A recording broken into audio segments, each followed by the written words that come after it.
Welcome back to Make More Love.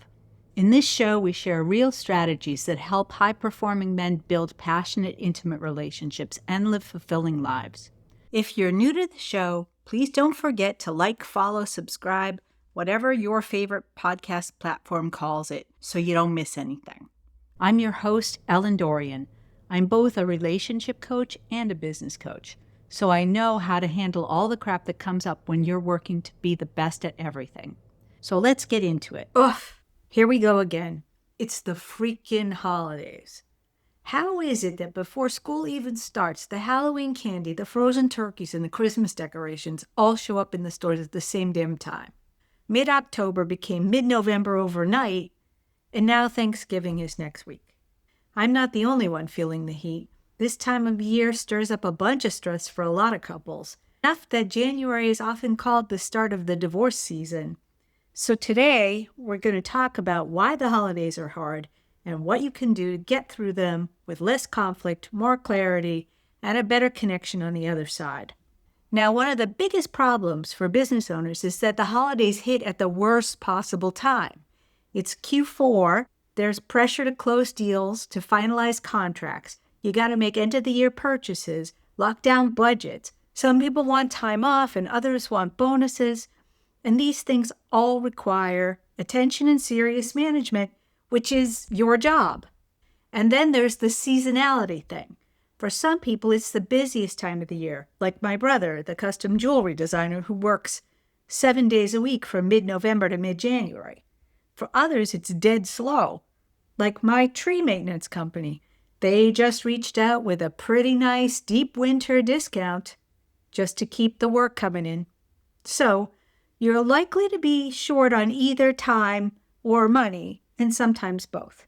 And that's just the business side. Now, add in the personal demands. A lot of these come from your partner, who puts up with your workaholic ways most of the year, but now starts demanding that you take time off. Then there's the uptick in social events and family obligations and travel and hosting and gift shopping. You know the drill. All of this takes time, money, and energy. And on top of everything else, there's a lot of pressure that you're supposed to enjoy it. You're supposed to be relaxed and smile and be joyful. Get into the spirit. Come on, you can do at least that much. It's just once a year, right? Now, I believe that you can deal with this chaos and make it all better. And I don't think it's going to be as hard as you think. You're going to need two things. One is to apply your business skills to solving the problem. And two, you're going to have to tap into that intestinal fortitude it takes to stop living by everyone else's expectations. So just like any business initiative, you start with a goal. Ask yourself, how do I want this year to be different from all the other years? And then you've got to be ready to make some changes. Because if you don't change anything, I guarantee your holidays are going to look just like last year and the year before that. It'll be just like my Christmas tree. I have pictures of my Christmas tree going back years. And every year, even though it's a new tree, it looks exactly like the one before. And I say every year I want it to look different, but then I never get around to going to buy new decorations, so they all look the same. But look, my Christmas tree is low stakes. Your marriage isn't. A jointly planned holiday can save your sanity and your relationship. So let's start with a baseline. Here are 4 questions to do that. Question 1. What do you remember about previous years that genuinely worked for you? 2 is what really didn't work for you. Number 3, what was missing? What do you wish would have happened? And 4 is, if you could change one thing this year, what would you change? Pretty standard questions, right? Next, we're going to talk about what to do with this baseline information. You know, changing yourself is always easier than changing anyone else. And I wish you could do this one on your own, but I'm afraid that's not going to be possible. If you try to change your holiday schedule unilaterally, you will almost certainly make it worse. This one needs your partner's buy-in.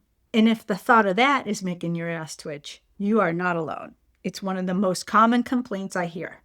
My client, Bill, is a classic example. He runs an HVAC company, so fall is chaos. For years, he stayed out of the holiday planning. He did what he was told and just waited for it to be over.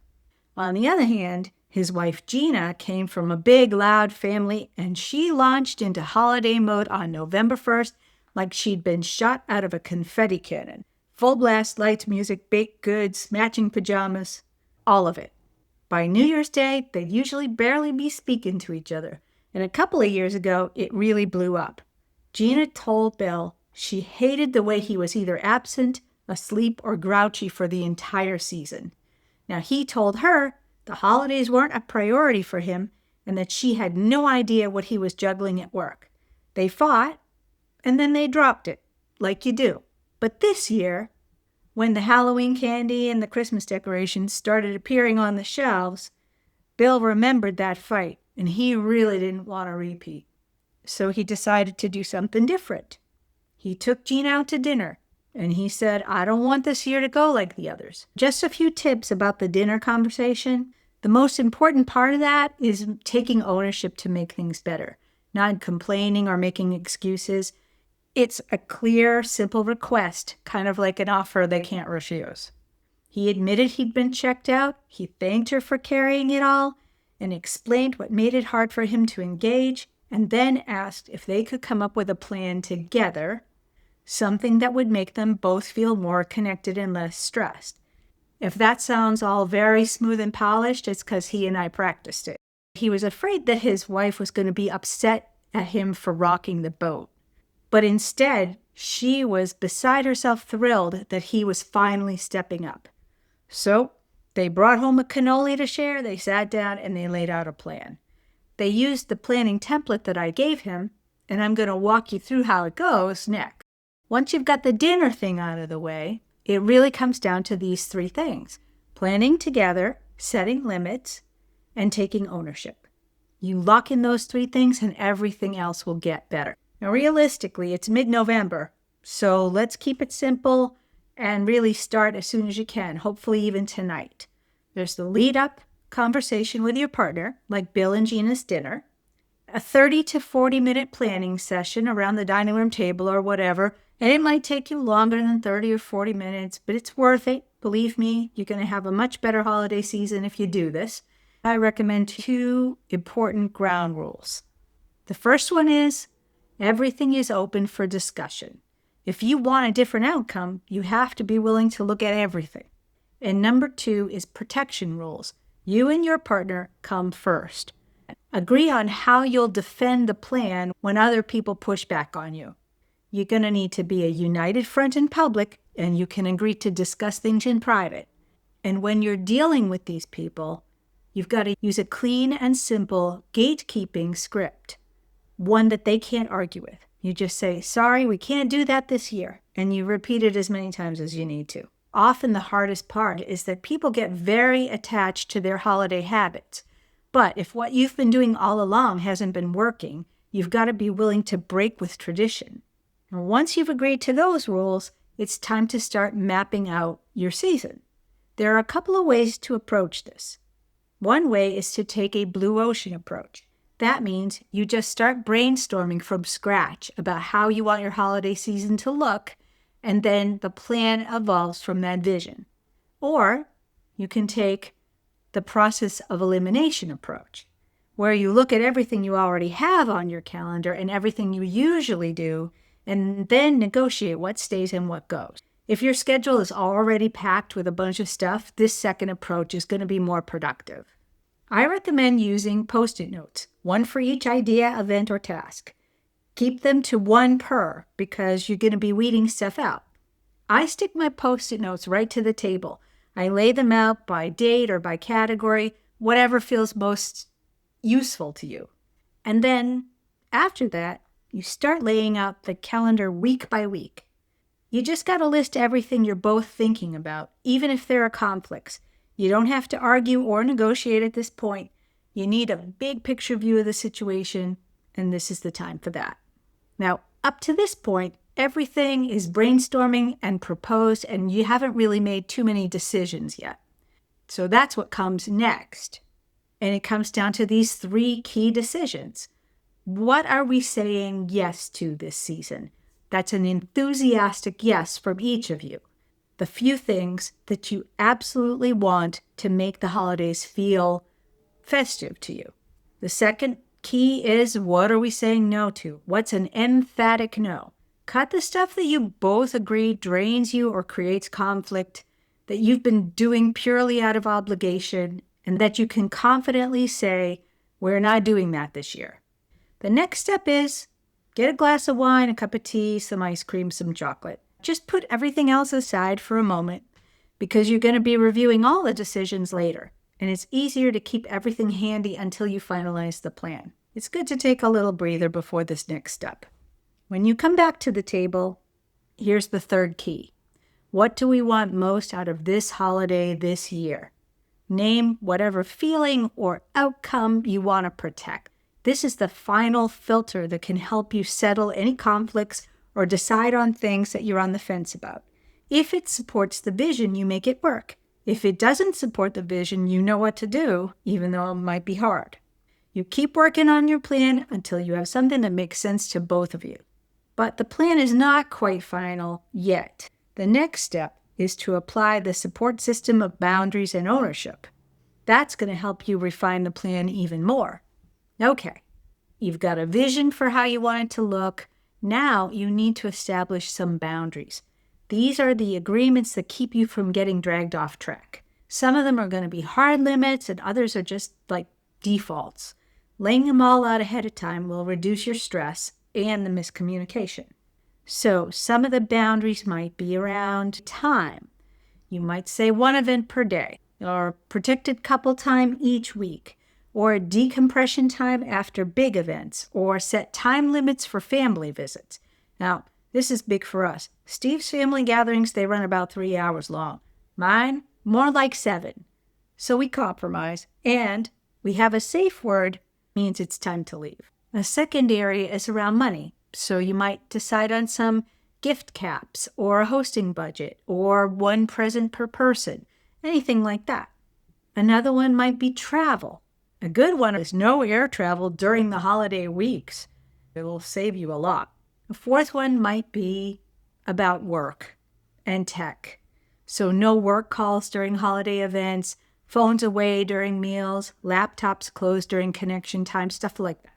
And then you might want to do some around some special circumstances. For instance, if you have people in your world who kind of overdo it, then maybe you want to set a 2-drink maximum for every party that you go to. And maybe you want to skip the late night events with relatives who always overdo it. Make it brunch instead. And one of ours that Steve has asked me is I'm not allowed to spend all day in the kitchen cooking while Steve has to entertain the guests. Now that rule was hard for me. It forced me to rethink how I host. And it took a bit, but now I actually really enjoy it. It's a lot less work. I'm more connected with my guests, and it's a lot more fun. They don't all have to be serious. One of Steve's standing holiday requests is chocolate mousse. At least one, with enough for leftovers, and it's non-negotiable. Now, this is really where the rubber meets the road, because the boundaries might highlight stuff in the plan that doesn't meet the standards that you want to set. So, I'll give you a real-life example. Let's say you have a boundary of a maximum of 3 hours for any family visit. As I mentioned, my family events typically go 7 hours or more. So now we have to find a way to satisfy that boundary. The way we solved this was to say to my family that we could only come for dessert. That fits within the boundary because dessert is 3 hours in my family. Does it make everyone happy? No. But does it make us happy? Yes. And the family, well, they learn to accept it. So once you've applied all the boundaries and you've looked at everything to make sure that they match those standards that you've set, the next step is to take ownership. You got to go through everything that needs doing and decide who owns what. And categories, not just tasks, right? So it's cooking, inviting, cleaning, travel planning, kid logistics, shopping and wrapping and thank yous. Take responsibility for that whole category. Assign initials. Put down some deadlines. Use a shared list. Check things off. That way no one has to be the reminder in chief. And then the last thing is, if you're going to say no to something that you usually do for someone else, You've got to talk through a strategy on how you're going to handle that pushback, what you'll say and who will say it and who they'll say it to and when. I made that sound easier than it is, right? That is going to be harder, but just remember that it's your future, your relationship, your passionate partnership that's at stake here. And then you've got to check in weekly. Holiday planning isn't a one-shot deal. Stuff is going to change. Surprises will come up. And your mood or your capacity could also change mid-season. So pick a regular time, probably each week, maybe even more than once a week, to review the plan, run through your shared list, make any adjustments. Keep it short and keep it honest. It's like a stand-up meeting. You'll feel more in control and you'll stay aligned instead of getting pulled off course. If you're going through this process and it's not going well, if you're having a lot of arguments or it's too confusing, that would be the time to reach out to me. Let me help you work through it. We'll work out the kinks and get you on the right track to finish it up on your own. Just set up a relationship reset call. I'll explain how to do that right at the end of the episode. Don't let this drop and end up in January worse off than you were last year. That's not fair to you or your partner, and it's entirely preventable. Now, before we wrap up, here are 3 key points I hope you'll take away from today's episode. Number 1, don't let the holidays ambush your relationship. Most couples relive the same seasonal conflicts every year because they don't think about making a plan or they're afraid to rock the boat with each other or with the family. But that doesn't make any sense if it's just going to make you miserable or worse. Key point number 2 is that clarity comes from doing it together. When you both agree on your yeses and your nos and the feeling that you're going for, it's easier to prioritize what matters to both of you and to protect your relationship from all the outside forces that will come to bear on it. And the third key point is that boundaries and ownership keep the plan moving forward. Setting the limits and deciding who's responsible for what takes the pressure off your energy, your time, your connection, and it makes sure that nobody comes out of the holiday feeling put upon or resentful. We want January to come along and for you to both look back and go, you know what, that was a great year. You and I both know there's no such thing as a perfect holiday or a perfect partner or perfect anything for that matter. And planning together isn't just about getting the logistics down. It's about giving yourself the best shot at actually enjoying your life and staying connected with your partner, even though you've got a lot going on. Now, next time, we're going to get into the GGG of the holidays. That's gratitude, generosity, and grace. I know what you're thinking. These 3 words get tossed around so much this time of the year that they start to lose all meaning. But if you know how to use them, they become your best defense against holiday chaos. And we're going to get into those next time. A lot of people ask me how I keep coming up with topics for these episodes. I wish I could say it's all mapped out somewhere in advance, but the truth is they grow organically, usually from something from the last episode, something we glossed over, or some topic we didn't have time to cover in detail. But it dawned on me while I was recording this episode that the last several have had to do with getting a handle on out-of-control situations. I think a lot of folks feel out of control these days, like life is running them instead of them running their life. If that sounds like you, let's talk about it. Shoot me a message or an email and share your thoughts, and I'll share mine back. All right. I hope today's episode got you thinking, but you know we can only do so much in an open forum like this. If you want to look at your specific situation, book in a free relationship reset call. We'll figure out the next best move and set you on a path to a better relationship for both you and your partner. You can just head over to relationshipresetcall.com and pick a time. You can also join our Passionate Partners Insider community on Facebook. There's exclusive content and resources there. Or visit our website or our social channels to learn more about our programs, workshops, and private coaching options. All the links to everything I mentioned, plus my personal email, are in the show notes. I'll be here whenever you're ready. Now, I've got a quick request. I'd really appreciate your help spreading the word about Make More Love. First, if you haven't done it already, hit follow or subscribe on your favorite platform. It helps more people find the show, and it also keeps you in the loop. Second, Leaving a review would mean the world. It helps us grow our community and reach more people. And finally, if you know someone who is struggling in their relationship, then share the show with them. You might just change their life. Thank you so much for spreading the word. I believe love is not something you find. You have to make it. And that's my mission, to help you make more love with your wife and in your life.